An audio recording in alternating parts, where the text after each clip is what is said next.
Graça e a paz de Jesus, amados, retornando com o nosso pão da casa. Hoje nós estamos lendo os capítulos 9 e 10 de Esther, encerrando o livro de Esther. E a palavra de Deus começa dizendo no capítulo 9 que no dia 7 de março entraram em vigor os 2 decretos do rei Xerxes. Um decreto apontando para a morte, extermínio dos judeus, que foi feito por Amã, que já estava morto, mas um novo decreto feito por Mardoqueu, que trazia força, estímulo para que os judeus lutassem, fossem apoiados nesse dia para que tivessem vitória.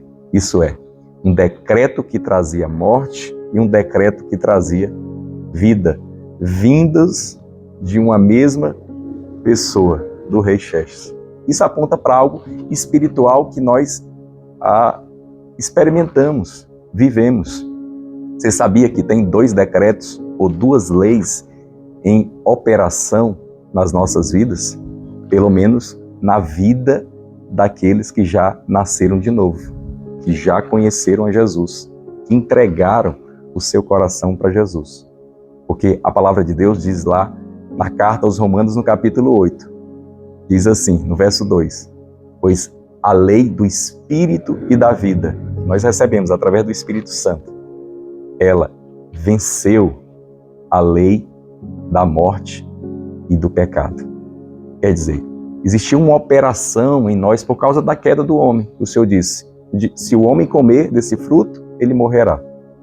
E o homem comeu, e todo descendente de Adão agora tem uma operação nele, tem uma lei, um decreto que o inclina para o pecado e para a morte. Essa é a natureza do homem.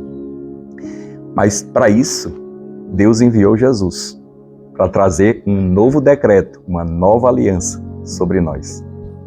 E quando nós nos rendemos a esse novo decreto, a Bíblia diz que agora a lei do Espírito e da vida atua em nossos corações. Essa lei do Espírito e da vida, ela é maior do que a lei do pecado e da morte. É ela que nos conduz agora à vida diante de Deus. E isso é muito prático no nosso dia a dia. Há sempre coisas tentando nos fazer pecar e nos arrastar para a morte. Tantas dificuldades que nós experimentamos e vivemos nesse mundo. Esse mundo é cheio de morte. Mas só que há algo novo em você. O Espírito da vida. O Espírito Santo, o Espírito de Deus. Então, eu posso agora, com base nisso, declarar vida por onde eu ando, diante dos problemas que nós enfrentamos. Sabe, nós enfrentamos, às vezes, problemas enormes que mais parecem montanhas, não é verdade? Mas o que muitas vezes nós enxergamos é as pessoas falarem sobre as montanhas e não usarem a fé para decretar, falar com as montanhas, dizer aos problemas para que eles cessem, para que eles acabem. Porque nós temos uma posição de autoridade agora em Deus. É como quando Jesus foi naquela árvore, aquele pé de figueira, procurar um fruto e não encontrou. Ele deu um decreto naquele momento, ele disse, nunca nasce mais fruto de ti. Naquele exato momento a árvore não secou. Mas a Bíblia diz que quando Jesus voltou para aquele mesmo caminho com os discípulos, mais tarde, a árvore tinha secado. Isso é, Jesus declarou algo. Nós também precisamos declarar os nossos problemas, que eles cessem.